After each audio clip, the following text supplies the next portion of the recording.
प्रवीण ने बहुत सोचने के बाद पर खुशी को फोन लगाने को सोचा। खुशी और प्रवीण की बातचीत लगभग 2 महीने से नहीं हुई थी। खुशी में आया यह अचानक परिवर्तन प्रवीण को चुभ रहा था, लेकिन तमाम प्रयासों के बाद भी वह कुछ न कर सका। प्रवीण अभी चेन्नई के सरवाना स्टॉप पर खड़ा था। वहां उसे कुछ खूबसूरत झुमके दिखाई दिए। उन्हें देखते ही उसे खुशी की याद आई। खैर, प्रवीण अब बिना झुमके खरीदे ही घर वापस आ चुका था। दिन बीतते गए और देखते ही देखते देश में अचानक से महामारी फैल गई। लगभग 3 वर्ष तक प्रवीण अपने घर दिल्ली न आ सका। कोरोना और लॉकडाउन ने जनजीवन अस्त व्यस्त कर रखा था।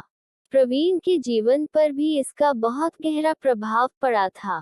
वाचाल प्रवीण अब शांत रहने लगा था। प्रवीण के परिवार में उसकी माँ और 2 छोटी बहनें थीं। पिता की एक सड़क दुर्घटना में मृत्यु हो चुकी थी। प्रवीण, बेटा तू कब आएगा? ये आंखें तुझे देखने को तरस गई हैं। प्रवीण की माँ ने भरी आंखों से यह बात फोन पर कहा। बस माँ, 2-3 और।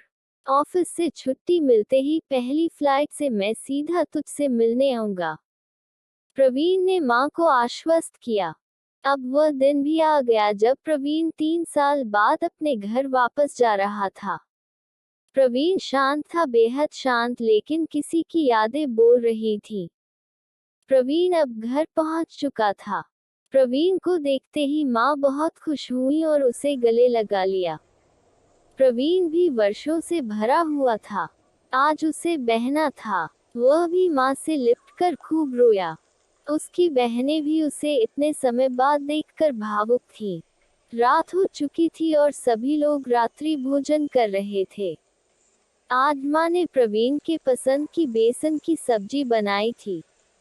रात्रि भोजन के बाद सभी अपने अपने कमरे में सोने चले गए।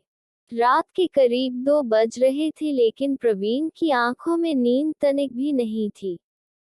वह अपनी खिड़की के पास खड़े होकर बाहर देख रहा था। तभी उसे उसके कंधे पर किसी के हाथ का एहसास हुआ। यह उसकी माँ थी। बेटे, तू अभी तक सोया नहीं? क्या हुआ, सब ठीक है ना? मैं देख रही हूँ कि तू जब से आया है बड़ा शांत सा है। माँ ने प्रवीण से पूछा। सब ठीक है माँ, प्रवीण ने 2 टूक जवाब दिया। अच्छा सुन, ये ले, ये खुशी को दे देना। कहना माँ का प्यार और आशीर्वाद है। माँ ने प्रवीण को कुछ देते हुए कहा। प्रवीण हतप्रभ था। उसकी आंखों में आंसू भी थे और एक आश्चर्य भी। यह आश्चर्य उसके लिए सुखद और दुखद दोनों ही था। प्रवीण की माँ ने खुशी के लिए वही झुमके दिए जो वह 3 वर्ष पूर्व चेन्नई के सरवाना स्टॉप पर छोड़ आया था। प्रवीण कुछ बोल न सका। वह कहता भी क्या माँ से कि जिसके लिए वह इतने प्रेम से वह झुमके दे रही है, वो लड़की 6 महीने पहले कोरोना से जंग हार गई। प्रवीण देर तक झुमकों को देखता रहता है। झुमके उसके आंसुओं से अब भीग चुके थे।